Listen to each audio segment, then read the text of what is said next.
Today we're going to be cooking some Asian-inspired glazed pork chops that are going to be really good for the family. It's a beautiful bone-in pork chop. They're really easy to cook, they don't take very long, and they got tons of flavor on them. First thing we got to do is we got to get these things in the brine. I brought with me today some of the Hasty Baked Dang Good brine, and that's what we're going to be putting on here. That brine is good on chicken, it's good on pork. You can even brine beef with it. Right now we're going to do these pork chops, and they're absolutely beautiful. But I got to get the brine going first. All right, so with this brine, you got to go about 1 cup of brine to about 1 gallon of water. So that's what we got in here. I just want to mix it up good so it gets nice and distributed. So it really does the job of breaking down these pork chops. The whole point of a brine is to tenderize and add some flavor. So we got some beautiful herbs in here. We got some wonderful peppercorns. We got some citrus. We got some honey. There's tons of flavors that go into it. And they're generic enough you can use them for just about anything. We're going to take these beautiful pork chops, put them right in the brine. Now you don't want to brine for too long. An hour is perfect for this. On a chicken, sometimes I'll brine for 3 or 4 hours, but when you got a cut of meat like a pork chop that's real thin, an hour does the job. We're gonna go ahead and get these pork chops going. Now remember, we're doing an Asian style grill on them. So what I'm gonna do here is I'm gonna glaze them in a little bit when we're all done kind of grilling them off, but I gotta get them seasoned first. And because I wanna consider the fact that I'm using an Asian glaze, I want to do a real simple seasoning. So we're talking kind of salt, pepper, garlic, some butter, that type of thing. Nothing too extreme, nothing too barbecue-y, because you want it to complement the Asian flavor really well. So we're gonna take these, I'm gonna hit them with 2 things. The barbecue butter bomb.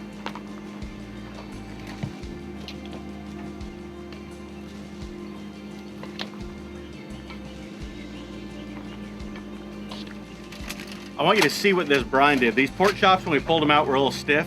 I want you to see how wiggly those are.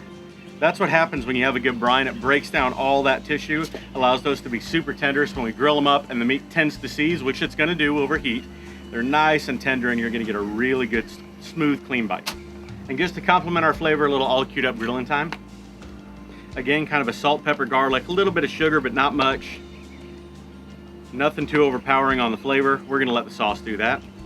The reason we don't put the sauce on the front end is because the sauce that we're using, the soy, the teriyaki, all that type of stuff has a lot of sugar in it. If you leave sugar on the grill too long, it turns bitter and gets black and charred. We don't want to do that, so we'll glaze them when they get close to being done.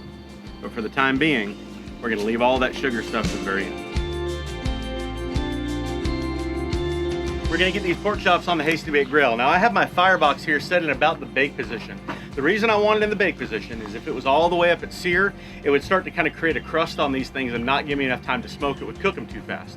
If I drop it all the way down to smoke, it'll get some really good smoke in it, but it's going to take a long time and I'm not going to get that kind of Maillard reaction. So I want it in the middle so I get that beautiful crust on it. We're going to put these things on. I'm running about 350 degrees. We're going to get a good char, a good sear on the front end, and then I may drop it back down a little bit lower so we get a little bit more smoke in them before they're done.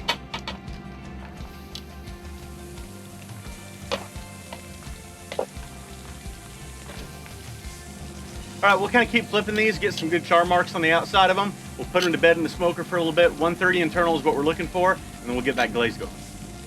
Now that these pork chops have been on the grill for a while, they're getting kind of close. I'm gonna pull them at 145 internal, but before I do that, when they hit about 130, that's when I wanna glaze them. We're gonna make that glaze right now.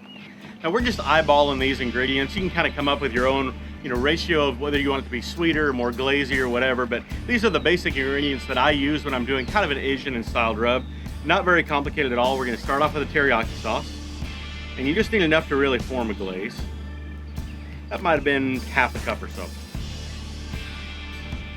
The teriyaki is gonna give us some sweetness. Got the soy, gonna bring that sodium in. Some dashes.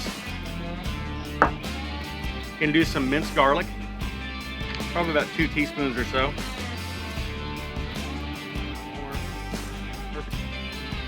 And then the last thing I'm gonna do, maybe not the last thing, I got one more, I got some ginger I'm gonna put in there. That ginger and the soy really bring in some of those flavors. I don't know, 8 or 10 smacks. This is the thing that scares you when you get it on the grill. When you have the kind of sugar that's in honey, it's gonna wanna char. So this is why we put it on at the very end. Gonna use probably about, I don't know, maybe a tablespoon or so of honey. When this is all mixed together, that honey is what's gonna congeal it all and give us a good glaze that actually stays on the pork chop rather than just runs off into the bottom of the grill. Stir that up. As you're stirring, take a look at the consistency. If it's not thick enough as a glaze, you can add a little bit more honey, maybe a little bit more teriyaki. Kind of keep tweaking back and forth. And don't be afraid to test. There's no ingredients in here that are raw that you can't eat. So if you're wondering, just stick a finger in, see what it tastes like. It's actually a little salty for me, so I'm gonna add a little bit more teriyaki. And I didn't get enough bite from that ginger, so feel free to add a little bit more ginger.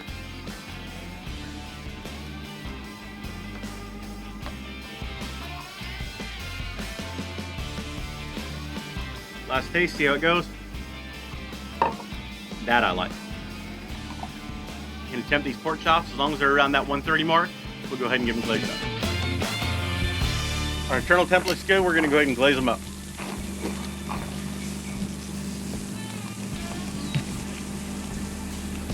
Minute on that side, we'll let it sit, we'll flip them over.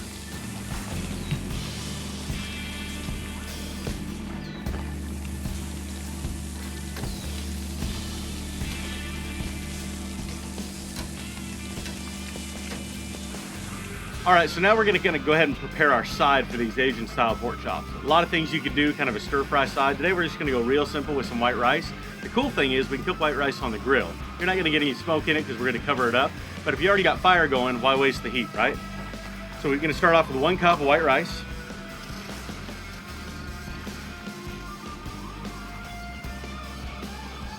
Slowest white rice pour ever.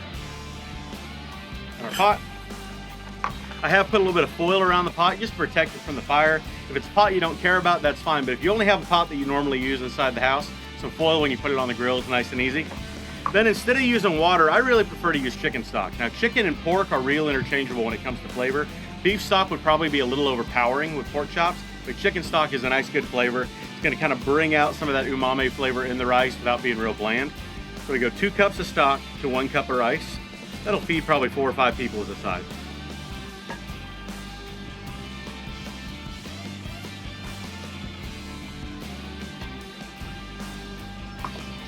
Gonna give that a little stir. Today we're gonna be heating this up on the HP 250. It's a steak cooker's grill. It's a portable grill that you can take anywhere, out to the lake, down to hunt camp, down to fish camp, it doesn't matter. The thing weighs about 30 pounds and it fires up really quick. So we put some heat in it. We're gonna get this up to a boil, cook our rice just like you would on the stove.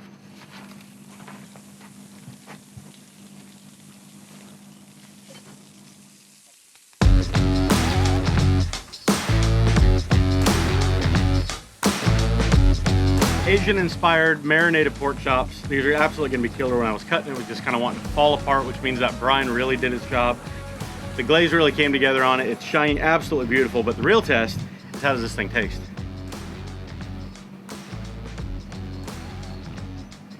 Oh my goodness. Sauce has got so much pop, that garlic, that ginger. Nice and tender pork, good amount of fat with those bone-in pork chops. That's the importance of buying a really good cut of meat, using really good ingredients, taking the time to do things like brine your pork so it ends up really tender. You can't beat that. And realistically, wasn't very hard at all. I mean, you guys saw it, probably 5 or 10 minutes of prep work, throw it on the grill, do what that grill does, let it do its job, and you end up with a beautiful dinner like this. We can't wait to dig into this. Thanks for being here with us today.